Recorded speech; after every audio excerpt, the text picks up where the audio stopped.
ये देखना क्या हुआ आपके बेटा? ये कपड़े पाड़े ने मेरे फॉर्म अपना गलत किया ने बच्चे दा।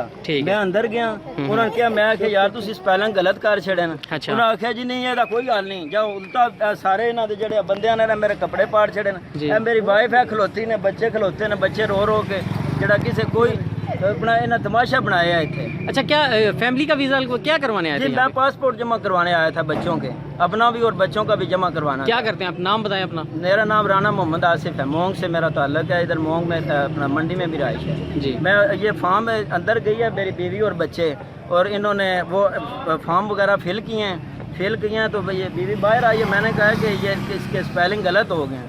मैं ये इसको अंदर भेजा, पहले इसको इन्होंने धक्के मार के बाहर निकाला है। फिर मैं गया हूँ, मैंने कहा नाम के स्पेलिंग गलत हैं तो ये सही करें। इन्होंने सारों ने मिल के जनाब ये नहीं होता, जाओ काम करो अपना, मेरे कपड़े पाड़ दिए उल्टे।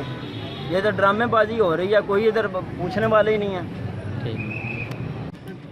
पापा के कपड़े पाने धक्का मारा, पापा के कपड़े फाड़े, पापा को धक्का मारा। क्या कहते थे? क्यों मारा है? कपड़े फाड़े धक्का मारा। किसने? पुलिस ने। अच्छा, पुलिस जो अंदर बंदे थे उसने एक बंदे ने मारा। अच्छा, क्या कहते हैं अभी आपको? नहीं अंदर जाने देना, 1 बजे दफ्तर दे आ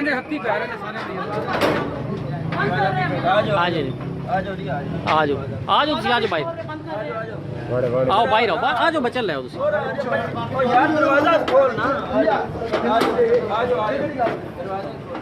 आज ना अंदर आओ, ज्यादा बंद कर लिया, आओ जी अंदर। तुम तमाशे दिखा रहे हो अंदर से आओ दे ना ले दे लड़ दे ना खेलने वाला काम। पासपोर्ट ही नहीं मिलना, पैसे लेंदे ने, पैसे रिश्वत मंगते हैं, गेट ਦੇ ਅੰਦਰ ਨਹੀਂ ਆਉਣ ਦੇ ਇਹ ਜਿਹੜਾ ਹੁਣ ਅੰਦਰ ਬੜੇ ਪੈਸੇ ਮੰਗਦਾ।